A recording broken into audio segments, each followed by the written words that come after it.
नमो अरिहन्ताणम् नमो सिद्धाणम् नमो आयरीयाणम् नमो वज्झायाणम् नमो लोये सौवसाहूणम् मोक्षमार्गस्य नेतारम् भेत्तारम् कर्मभूभृताम् ज्ञातारम् विश्वतत्त्वानाम् वंदे तत्गुणलब्धये।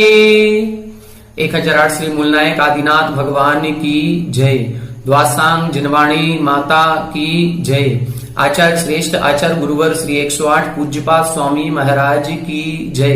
आचार्य श्रेष्ठ आचार्य गुरुवर श्री 108 विद्यासागर जी महाराज की जय। जगत पूज्य निर्यापक श्रमण मुनि पुंगव श्री 108 सुधा सागर जी महाराज की जय।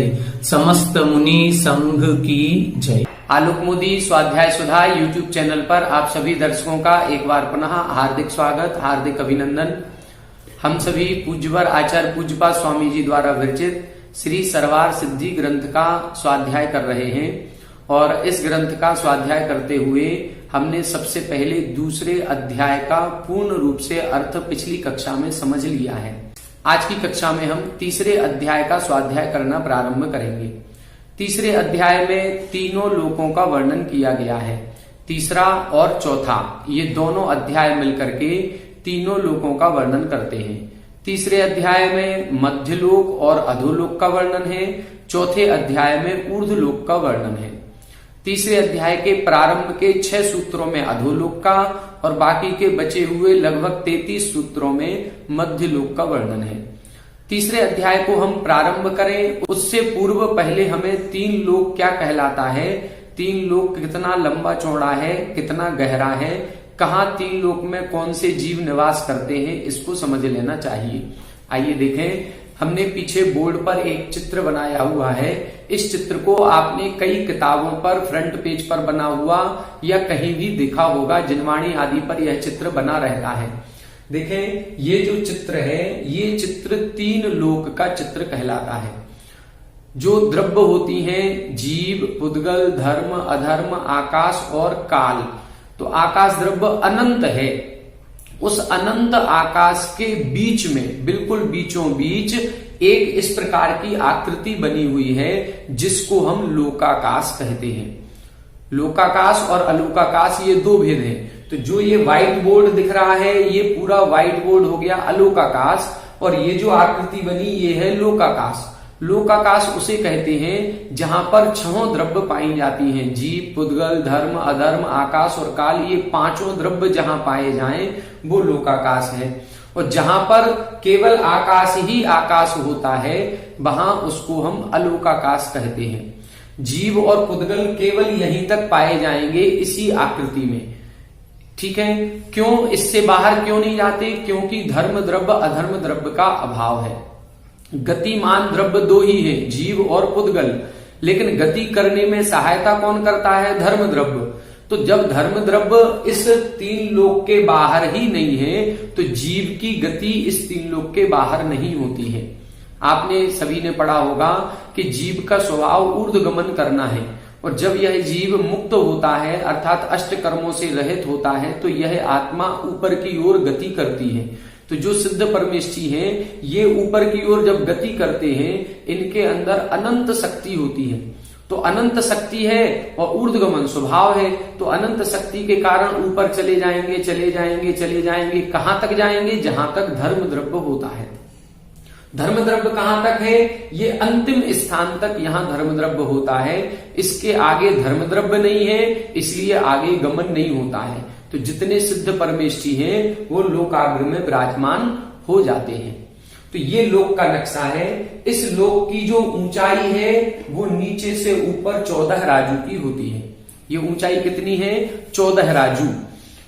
जो इसकी चौड़ाई है ये पूर्व से पश्चिम 1 राजू सबसे ऊपर, फिर मध्य में यहां पर 5 राजू आएगी, फिर बीच में 1 राजू और सबसे नीचे 7 राजू। ये राजू एक लंबाई का प्रमाण है, इसको उपमा प्रमाण कहते हैं। जैसे हम अपने नाप करते हैं, पहले मिलीमीटर, फिर मिलीमीटर से सेंटीमीटर, फिर इंच या मीटर, किलोमीटर, कोस, योजन, फिर राजू। तो असंख्यात योजनों का एक राजू होता है। कितने योजनों का? असंख्यात योजनों का। एक योजन जो होता है वो दो प्रकार का होता है, महायोजन और लघु योजन। ये जो राजू की गणना की जाती है ये महायोजन से की जाती है। एक महायोजन 6000 किलोमीटर का होता है। आज का जो अपन किलोमीटर के हिसाब से यदि लगाएं तो एक योजन कितना है? 6000 किलोमीटर का महायोजन। और लघु योजन 12 किलोमीटर का होता है। महायोजन से लघु योजन में 500 गुने का अंतर होता है, इसलिए लघु योजन 12 किलोमीटर और महायोजन 12 में 500 का गुणा करेंगे तो 6000 किलोमीटर का एक महायोजन। ऐसे असंख्यात योजनों का एक राजू, और ये लोक कितना है? 14 राजू का होता है। अपन कहते हैं 12 भावना में 14 राजू उतंग नभ लोक पुरुष संठान तामे जीव अनादिते भरमत है विज्ञान।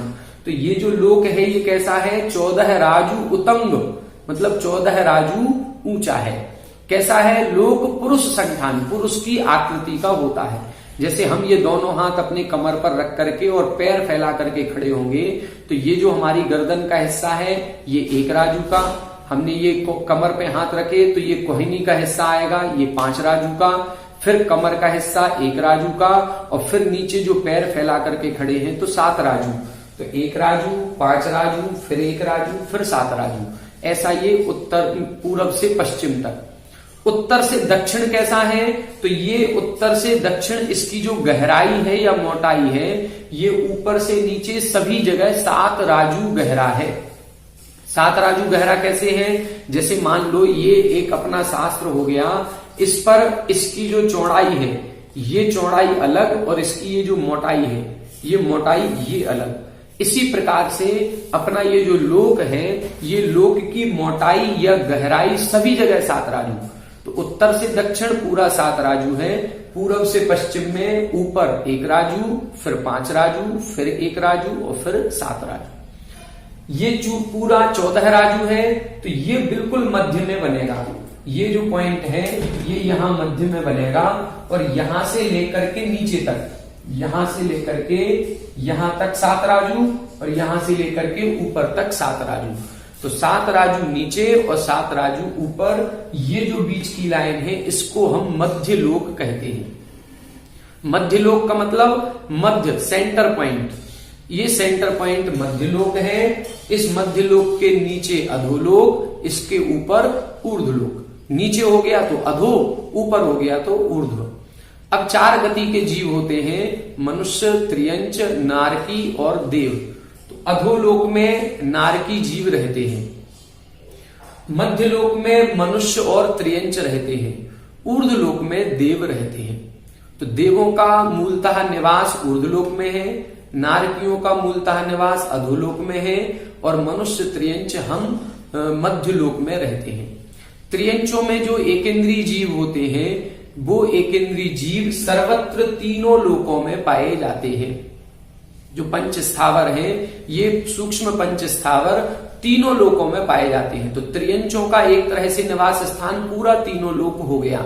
लेकिन फिर भी जो 2 इंद्री, 3 इंद्री, 4 इंद्री, पंचेंद्री त्रस जीव हैं ये त्रस जीव त्रस नाड़ी में ही पाए जाते हैं। ये ऊपर से नीचे तक हमने लाइन खींची है, यहां पर एक और यहां पर एक। तो ये जो एक नाली बनी है, 1 राजू चौड़ी और 14 राजू लंबी, इसको हम लोक नाड़ी या त्रस नाड़ी कहते हैं। त्रस जीव जो होते हैं इस त्रस नाड़ी के बाहर नहीं पाए जाते। और ये जो कॉर्नर बन गई, एक कॉर्नर ये वाली, एक इधर 2, एक इधर ये 3 और एक ये 4, ये 4 जो कॉर्नर है इनको हम निष्कुट क्षेत्र कहते हैं। इन निष्कुट क्षेत्र में त्रस जीव नहीं पाए जाते, अर्थात 2 इंद्री, 3 इंद्री, 4 इंद्री, पंचेंद्री जीव इन निष्कुट क्षेत्र में नहीं होंगे। केवल स्थावर जीव ही तीनों लोकों में है। त्रस जीव कहाँ है? त्रस जीव केवल त्रस नाड़ी में ही पाए जाते हैं। ये पूरी लोकनाड़ी है, लोकनाड़ी पूरी 14 राजू की होती है। त्रस नाड़ी कुछ कम 13 राजू की होती है। ये जो 14 राजू की लोकनाड़ी है इसी में से कुछ कम 13 राजू की त्रसनाड़ी होती है। त्रसनाड़ी और लोकनाड़ी को यदि विशेष समझना है तो हमारे इसी चैनल पर एक वीडियो हमने त्रसनाड़ी और लोकनाड़ी पर ही बनाई हुई है कि त्रसनाड़ी लोकनाड़ी में क्या अंतर है और कुछ कम 13 राजू कैसे हो जाती है, उसको आप उसमें देख सकते हैं।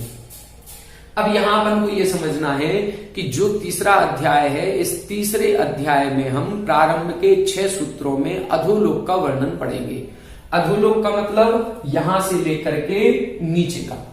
तो अधोलोक में नारकी जीव रहते हैं। क्या नारकी अकेले रहते हैं या और भी कोई रहता है? तो अधोलोक में नारकी जीवों के अलावा भी जीव पाए जाते हैं।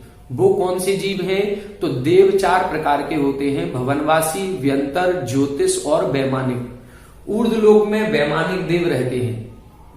ज्योतिषी देव जो सूर्य चंद्रमा आदि दिख रहे हैं, ये ज्योतिषी देव हैं, ये मध्य लोक में रहते हैं। और भवनवासी व्यंतर देव अधोलोक में रहते हैं। तो अधोलोक में भवनवासी देव हैं, व्यंतर देव हैं और नारकी जीव रहते हैं। अब इनका निवास स्थान कहाँ होता है, कैसे होता है, वो अपन अब इस तीसरे अध्याय में पढ़ने का प्रारंभ करेंगे, इससे समझने का प्रयास करेंगे। आइए पेज नंबर खुलें, 150, अध्याय 3, उत्थानिका 366 और सूत्र नंबर 1। भव प्रत्ययो वधिर देव नारकाणाम इति एवं आदिषु नारकाः श्रुताः ततः पृच्छति के ते नारका इति। यहां बता रहे हैं भव प्रत्ययो वधिर देव नारकाणाम। पहले अध्याय में यह सूत्र आया कि भव प्रत्यय अवधि ज्ञान देव और नारकियों के होता है। तो इति एवं आदिशु, इस सूत्र में हमने पढ़ा था नारकाः श्रुताः। हमने नारकी जीवों के बारे में पहली बार जो सुना वो इस सूत्र में सुना था। अब हमें ये बताइए, ततः पृच्छति, इसलिए अब प्रश्न होता है के ते नारका, वो नारकी जीव कौन होते हैं, ये हमें बताइए। तत्प्रतिपादनार्थम तत् अधिकरण निर्देशः क्रियते। अब उन नारकी जीवों का वर्णन करने के लिए तत् अधिकरण निर्देशः क्रियते, इनके अधिकरण का निर्देश करते हैं। अधिकरण का मतलब आधार। नारकी जीव कहाँ रहते हैं, उनका आधार क्या है, उस आधार का निर्देश पहले सूत्र में किया जा रहा है। सूत्र का उच्चारण करें। रत्न शर्करा बालुका पंक धूम तमो महातमः प्रभा भूमियो घनाम्बु वाताकाश प्रतिष्ठा सप्ताधोधः। रत्न शर्करा बालुका पंक धूम तमो महातमः प्रभा भूमियो घनाम्बु वाताकाश प्रतिष्ठा सप्ताधोधः। देखें इसका अर्थ देखें। रत्न शर्करा बालुका पंक धूम तम महातमः। फिर बाद में लिखा प्रभा। ये प्रभा शब्द सभी में लगाना है। रत्न प्रभा, शर्करा प्रभा, बालुका प्रभा, पंक प्रभा, धूम प्रभा, तम प्रभा और महातम प्रभा। फिर लिखा भूमियां। ये भूमियां हैं, ये 7 प्रकार की भूमियां हो गई। रत्न प्रभा भूमि, शर्करा प्रभा भूमि, बालुका प्रभा भूमि, इस प्रकार से ये 7 भूमियां कहाँ हैं? घनाम्बु वाताकाश प्रतिष्ठा। घनाम्बु वाताकाश प्रतिष्ठा मतलब घनोदधि वलय पर प्रतिष्ठित है। फिर घनोदधि वलय घनवात वलय पर प्रतिष्ठित है। फिर घनवात वलय तनुवात वलय पर प्रतिष्ठित है। और तनुवात वलय आकाश प्रतिष्ठा, आकाश पर प्रतिष्ठित है।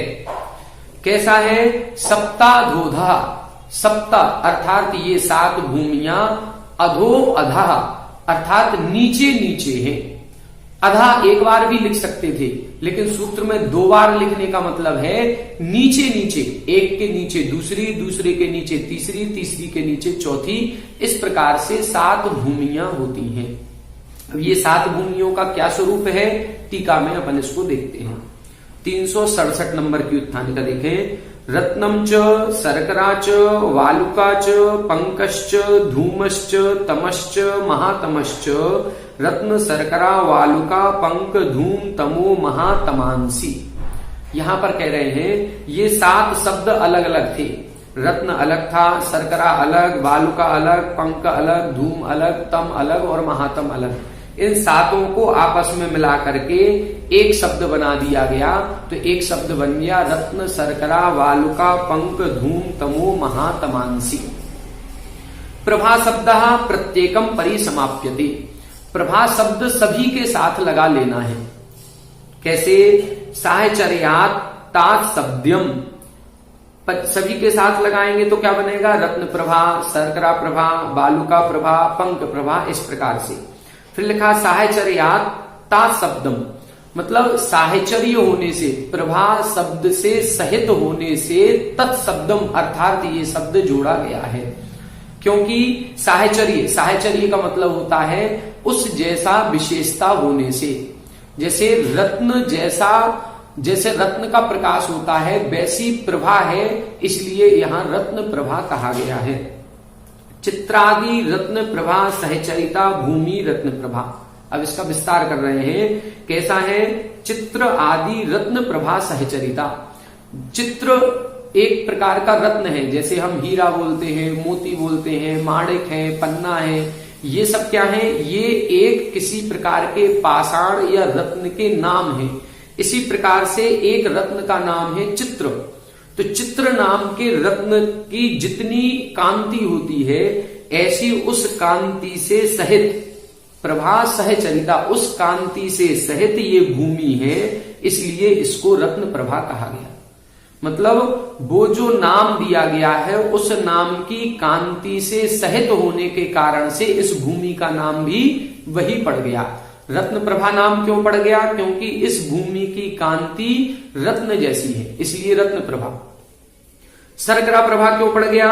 शर्करा का मतलब होता है शक्कर। शक्कर कैसी होती है? सफेद। रत्न की कांति अलग होती है, वो उज्जवल होती है, दीप्तिमान होती है, उसकी कांति अलग है।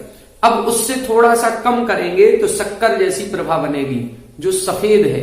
तो शर्करा प्रभा सहचरिता भूमि, जैसी शक्कर की कांति होती है वैसी कांति जहां पर है उसको बोलते हैं शर्करा प्रभा भूमि।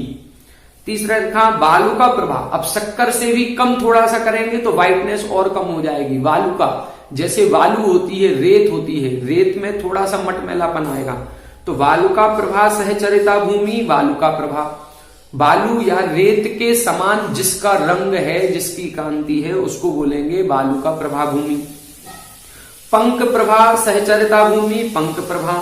पंक का मतलब कीचड़। अब उसी बालू में जब पानी मिल जाता है तो उसकी डार्कनेस बढ़ जाती है, तो वो पंक प्रभा, कीचड़ के समान जिसकी कांति या वर्ण है उसको बोलेंगे पंक प्रभा। धूम प्रभा सहचरिता भूमि धूम प्रभा। धूम यानी धुआं। धुआं कैसा होता है? काला। तो इस काले रंग की जो भूमि है उसको बोलेंगे धूम प्रभा। फिर है तम प्रभा।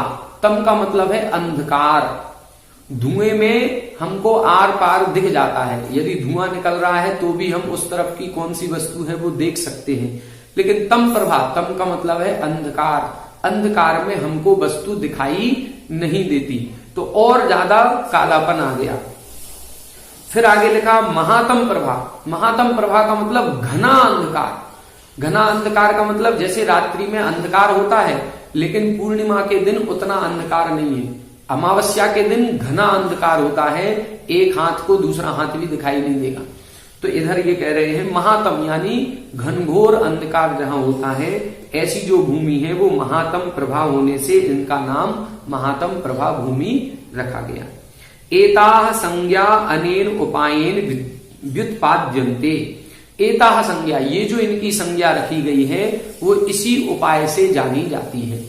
इसी उपाय से मतलब रत्नों जैसी कांति होने के कारण रत्न प्रभा, शर्करा जैसा वर्ण होने के कारण शर्करा प्रभा, धूएं जैसा कलर होने से धूम प्रभा इत्यादि।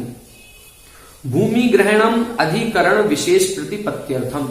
भूमि शब्द का जो सूत्र में ग्रहण किया है, देखो पहले रत्न शर्करा वालुका इन सभी शब्दों की व्याख्या कर दी, फिर प्रभा शब्द की व्याख्या कर दी और प्रभा को शब्द से जोड़ दिया।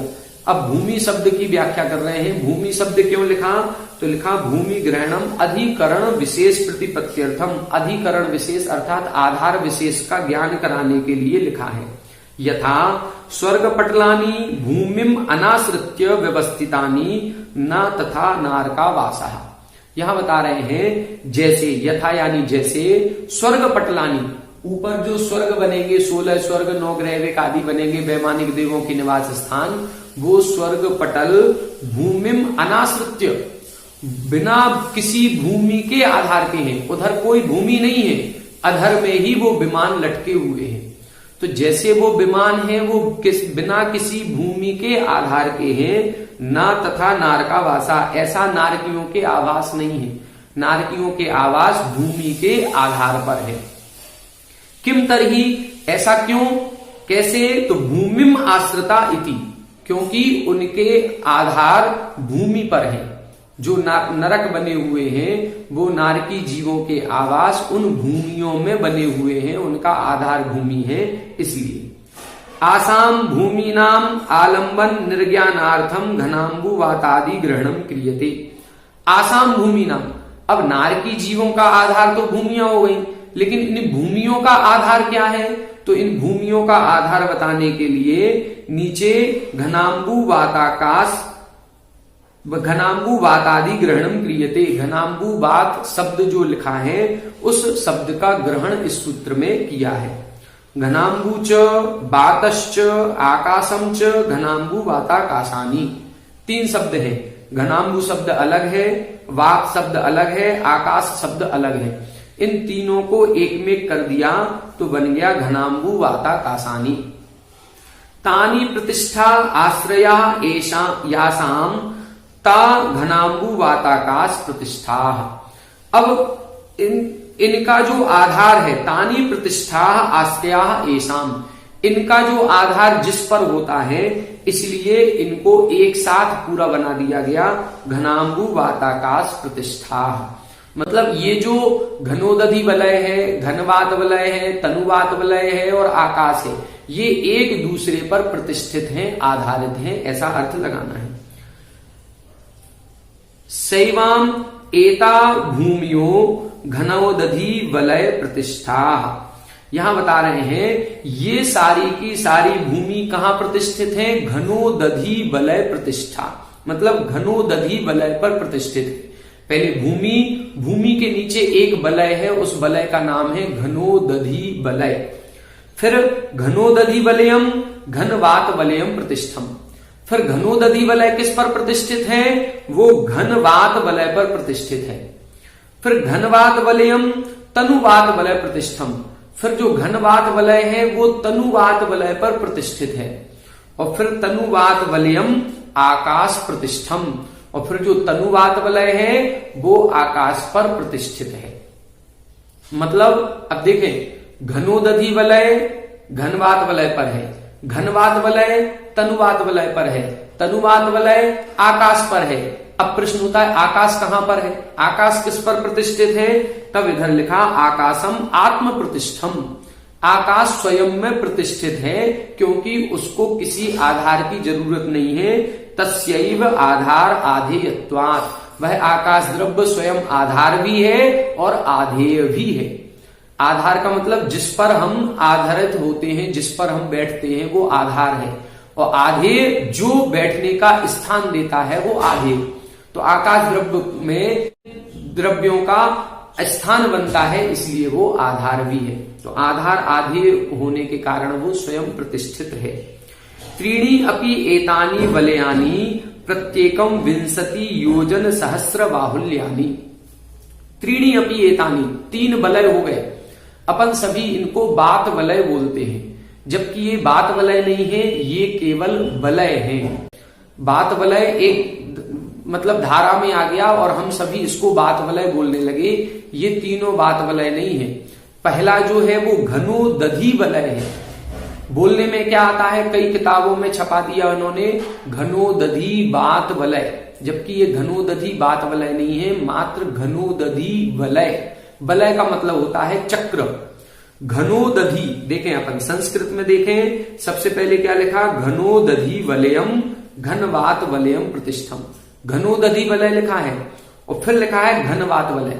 घनोदधि का मतलब है जहां पर सघन रूप से उदधि यानी जल पाया जाए।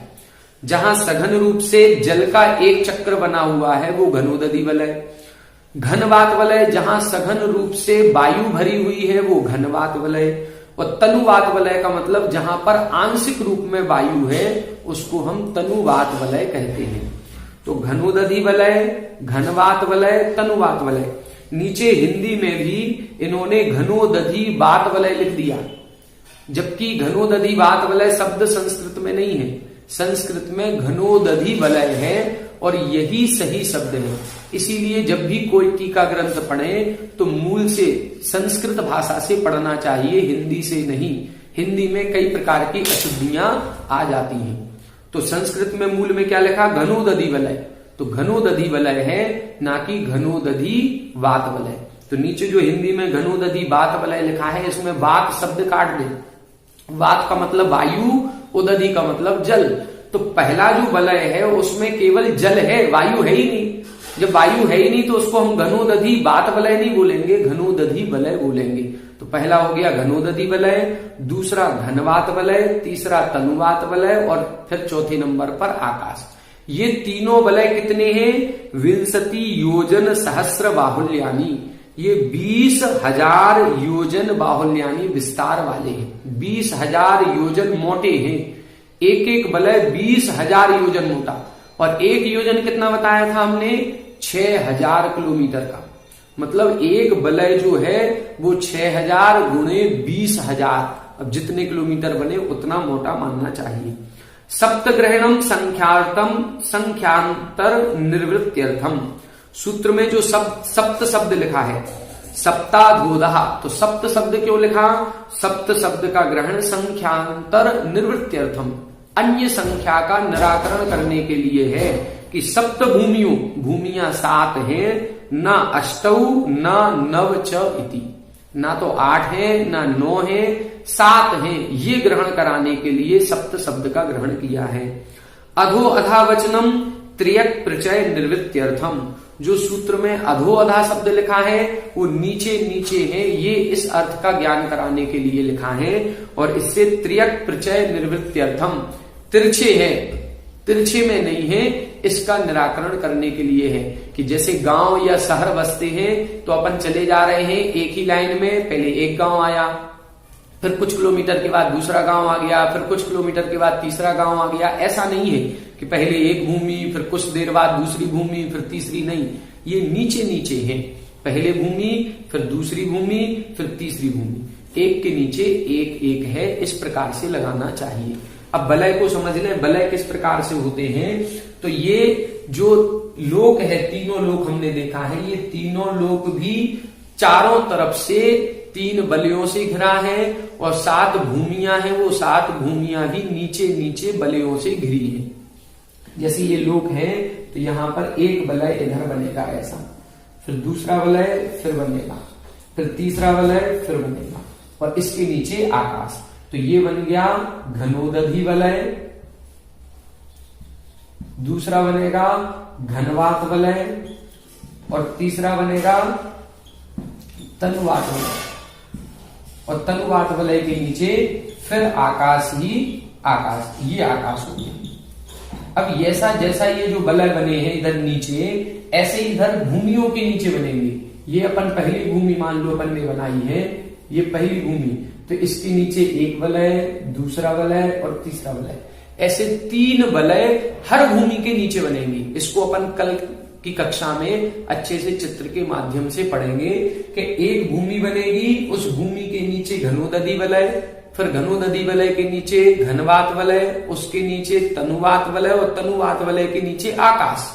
फिर आकाश के बाद फिर दूसरी भूमि आएगी, फिर दूसरी भूमि के नीचे भी ये 3 वलय, फिर आकाश, फिर उसके बाद फिर तीसरी भूमि आएगी, फिर तीसरी भूमि के नीचे भी 3 वलय, फिर आकाश, फिर चौथी भूमि। इस प्रकार से 7 भूमियां आएंगी और इनकी मोटाई कितनी है? 20,000 योजन। 20,000 योजन का घनोदधि वलय, 20,000 योजन का घनवात वलय और 20,000 योजन का तनुवात वलय। इस प्रकार ये जो लोक के बाहर के वलय हैं, इनका आकार घटता हुआ है, कहीं ज्यादा है कहीं कम है। जैसे यहाँ 20-20 हजार के हैं, यहाँ कोने पर जब ये पहुंचेंगे तो यहाँ कम हो जाएंगे, 4 योजन, 5 योजन, 7 योजन, केवल इतना ही रह गया। फिर यहां से इधर जाएंगे तो इधर 3 योजन, 4 योजन, 5 योजन ही रह गया। फिर ऊपर जाएंगे तो यहाँ तो 2 कोस, 1 कोस और 1575 धनुष ही रह गए। तो ये बाहर वाले जो है इनका बाहर का आकार अलग अलग है, लेकिन जो अंदर भूमियों के नीचे हैं वो सभी 20-20 हजार योजन के ही हैं, उनमें कम बढ़ कोई भी नहीं है।